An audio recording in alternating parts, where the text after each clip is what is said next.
Mesdames, Messieurs, présent à Kinshasa avec la délégation que vous voyez, composée de Madame Nadège Abo-Mongoli, députée de Seine-Saint-Denis, de Monsieur Arnaud Le Gall et de Monsieur Carlos Bilongo, député du Val d'Oise.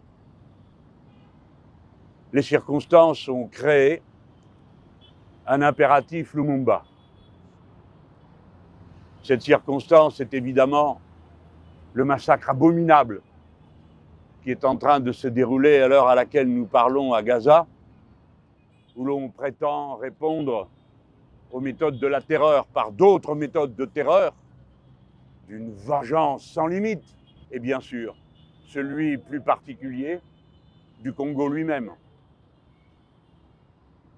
avec les manigances meurtrières qui permettent dans l'est du pays que reprennent les exactions qui chassent les gens de chez eux, quand plus de 5 millions ont déjà dû partir, 1 million de plus, depuis que la violence a repris à l'initiative de l'adversaire, tandis que la République démocratique du Congo a scrupuleusement respecté ses engagements de cesser le feu.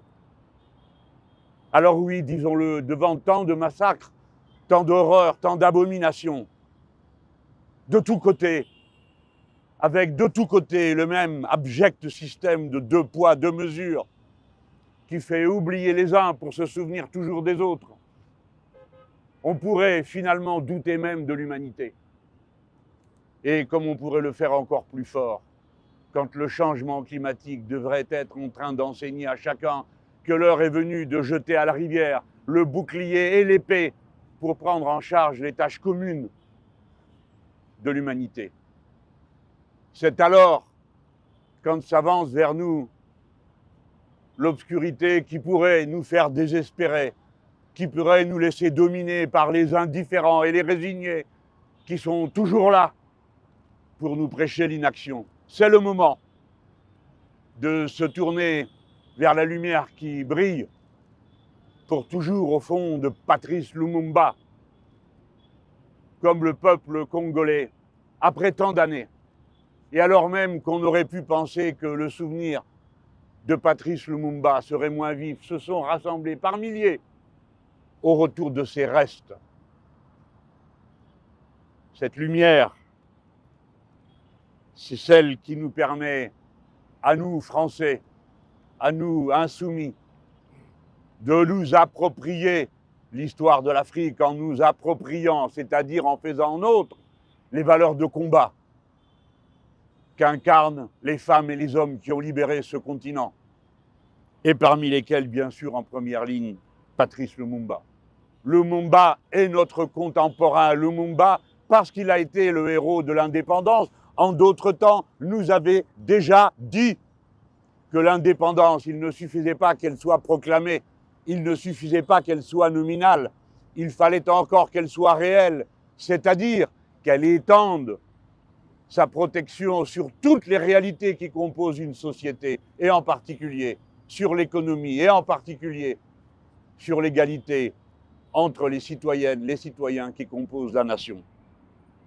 Lumumba nous a appris que si l'indépendance est un droit dorénavant acquis, elle reste un projet et un impératif pour le futur.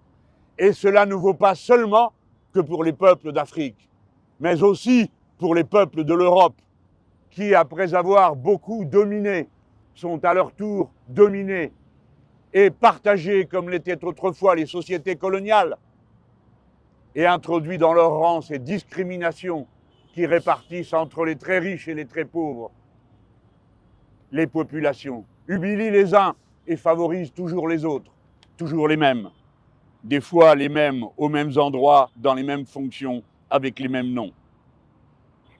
L'indépendance est la condition de la souveraineté du peuple, mais encore faut-il que cette souveraineté ait sa voix, c'est-à-dire que la démocratie permette qu'elle soit entendue.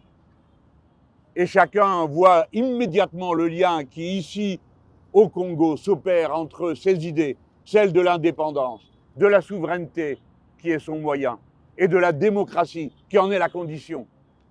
car les agressions que subit aujourd'hui le Congo ne sont pas limitées à une région. Elles mettent en cause sa souveraineté dans tout le pays, dans toutes les régions du Congo. Et alors nous avons à apprendre.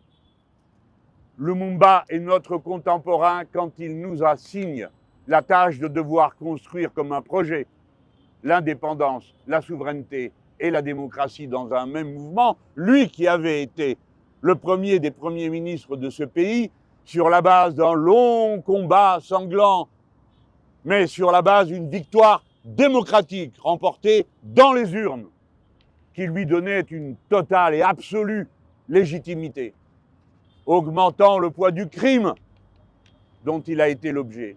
Lumumba est notre contemporain quand il nous dit que l'unité du peuple est la condition de la souveraineté, est la condition de la démocratie.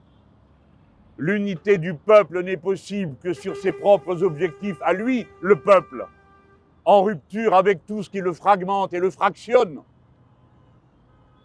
c'est-à-dire tout ce qui n'est pas conforme à son intérêt général et à l'intérêt humain qu'il contient. Lumumba a identifié les causes de cette fragmentation. Il a nommé l'exploitation sociale. Il a nommé les logiques de développement séparées dans un même peuple entre les riches et les autres. Il a nommé le racisme quand il disait « nous ne pouvons pas oublier que nous étions des nègres ». Nous ne pouvons pas oublier qu'on disait « tu » au noir, non par amitié, mais pour ne pas lui dire « vous » qui était la mention honorable. Ce sont ici les mots qu'il a employés pour rappeler ce racisme qui construit et reconstruit par son vocabulaire quotidien les inégalités, le mépris, la discrimination. Lumumba nous apprend que le tribalisme est un obstacle à l'unité du peuple.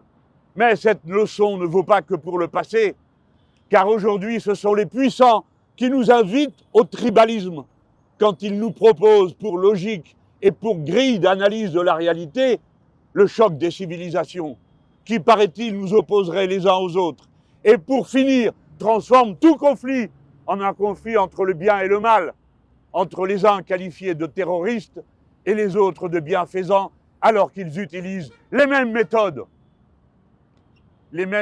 d'oppression, les mêmes méthodes de crime.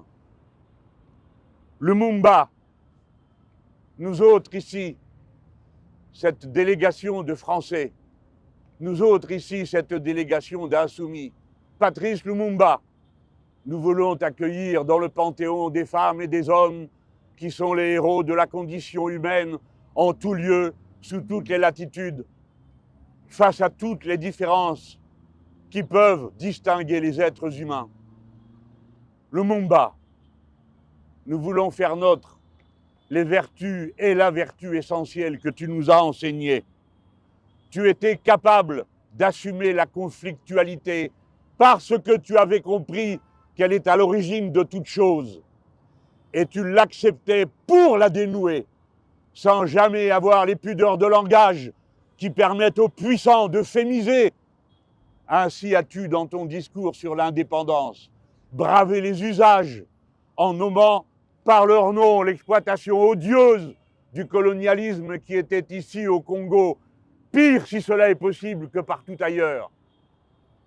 Tu l'as fait et cela indignait le roi, paraît-il. Ce qui nous, avec le passage du temps, nous indigne, c'est l'indignation du roi à ce moment-là, parce que tu nommais les choses. Parler cru et dru, nous l'avons appris de toi, Lumumba.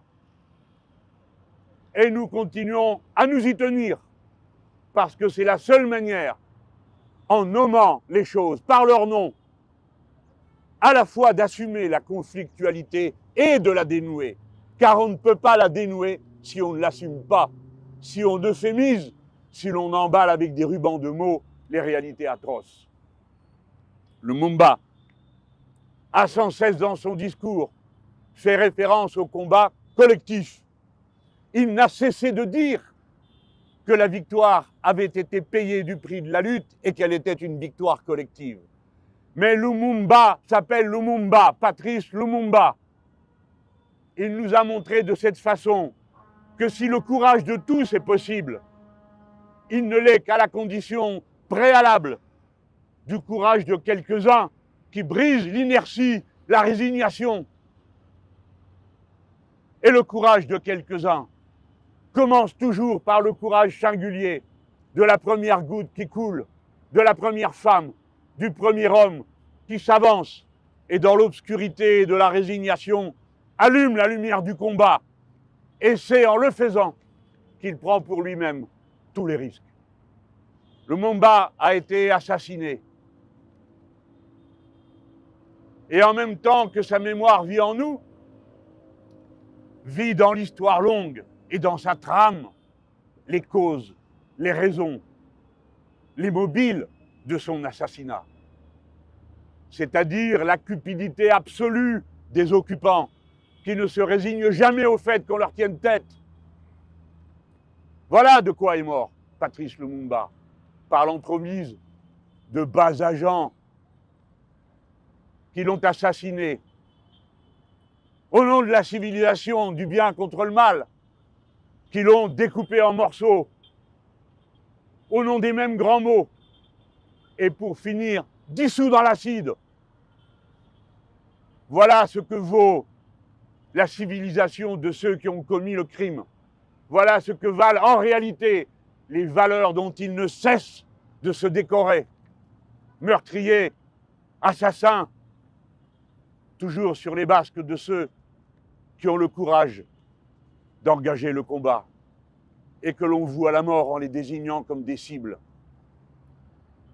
Lumumba a été assassiné, ses restes ont été profanés, mais il aura suffi qu'on en ramène la part la plus modeste pour qu'aussitôt le peuple congolais sache qu'il est là, bien là, tout entier là, avec nous encore à cette heure et au moment où je vous parle. Lumumba, par son destin, par son engagement, nous a enseigné la vertu suprême du citoyen, qui est l'engagement, s'avancer et faire, ne jamais accepter que les choses aillent d'elles-mêmes. L'histoire contient toujours et à toutes les époques le même absurde mélange du meilleur et du pire. Mais qui ne s'avance pas pour le meilleur perd le droit ensuite de se plaindre du pire et se trouve désarmé devant lui pour le combattre, s'il a laissé les partisans du meilleur mener seuls le combat. Voilà la plus grande des leçons. Voici celle qu'il nous faut enseigner comme il nous l'a demandé en commençant son discours le jour de l'indépendance, où il nous a demandé d'enseigner la gloire du combat pour la liberté qu'il avait mené, et il nous avait demandé de le faire à nos enfants et à nos petits-enfants. C'est cette tâche que j'accomplis pour les Français, pour les insoumis devant vous. Je voudrais enseigner la vertu de Lumumba, l'engagement. Jeunes gens qui m'écoutez, c'est votre tâche et votre devoir de faire le choix de vous engager pour le bien de votre pays, mais pour la communauté dont vous faites partie, laquelle, le peuple humain, à l'heure où les plus grands dangers s'accumulent pour lui. Jeunes gens, imitez l'audace de Patrice Lumumba, avec vos mots, avec vos méthodes, avec vos chants, avec vos dessins, avec vos bulletins de vote. Soyez au sens le plus élevé des lumumbistes, c'est-à-dire des gens qui n'ont peur de rien, sitôt qu'il s'agit de l'absolu auquel ils décident de vouer leur liberté. La liberté, la liberté. Merci Patrice Lumumba de nous avoir ouvert ce chemin.